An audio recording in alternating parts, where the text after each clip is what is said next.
नमस्कार, रायबरेली लाइव में आप सभी का स्वागत है। जनपद के चिराग कहे जाने वाले एमएलसी दिनेश प्रताप सिंह के राज्य मंत्री स्वतंत्र प्रभार बनने के पश्चात जनपद प्रथम आगमन पर कस्बे के मुख्य चौराहे पर उनका भव्य स्वागत किया गया।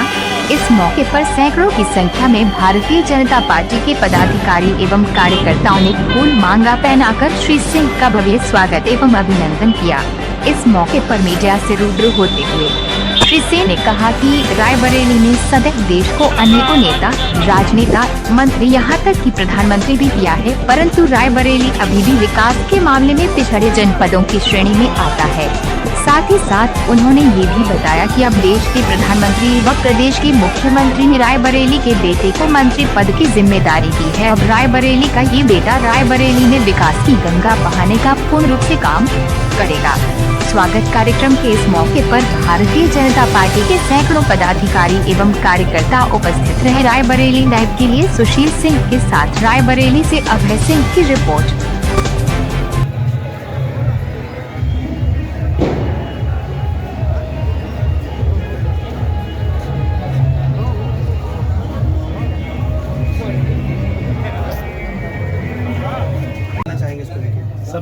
सबसे पहले मैं अपने पत्रकार साथियों का बहुत बहुत धन्यवाद देता हूं। आप सबका हृदय से आभार प्रकट करता हूं कि आप सब हमारे घर परिवार में इकट्ठा हुए हैं। इसके उपरांत मैं अपनी भारतीय जनता पार्टी का बहुत बहुत धन्यवाद ज्ञापित करता हूं कि भारतीय जनता पार्टी के एक छोटे से कार्यकर्ता पर इस स्तर का विश्वास हमारे राष्ट्रीय नेतृत्व और प्रदेशी नेतृत्व ने किया है।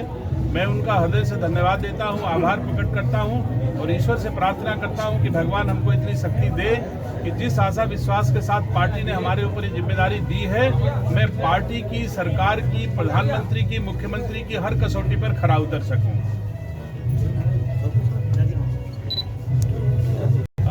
उत्तर प्रदेश के जन जन की ओर से भी धन्यवाद देता हूं कि उन्होंने उत्तर प्रदेश में भारतीय जनता पार्टी की सरकार को 2/3 बहुमत दिया। मोदी जी के नेतृत्व को, योगी जी के नेतृत्व को उन्होंने स्वीकार किया, उनकी नीतियों को स्वीकार किया, उनकी सेवाओं को स्वीकार किया और 2/3 बहुमत से उत्तर प्रदेश में फिर से योगी सरकार का गठन हुआ है।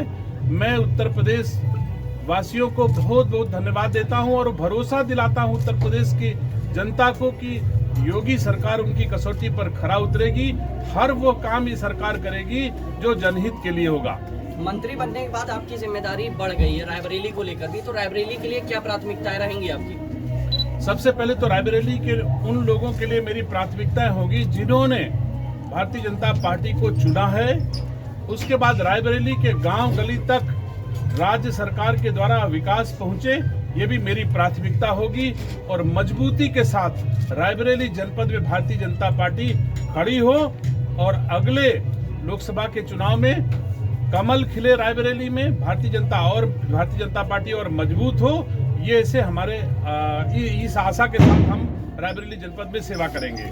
मंत्री जी, अभी एक चुनाव है आपका, वो रायबरेली का है, तो उसके बारे में थोड़ा सा क्या रहेगा? निश्चित तौर से रायबरेली जनपद में 12 वर्षों की हमारी सेवाएं हैं और मैंने बिना भेदभाव के रायबरेली जनपद के पंचायत प्रतिनिधियों की सेवा की है। इसलिए मुझे भरोसा है कि रायबरेली जनपद के पंचायत प्रतिनिधियों ने जब मैं इस चुनाव में खड़ा हुआ हूं तब 2/3 से कम बहुमत हमको नहीं दिया है। इस बार भी मुझे उम्मीद है 2/3 से अधिक बहुमत से रायबरेली जनपद में भारतीय जनता पार्टी का सदस्य संविधान परिषद होगा।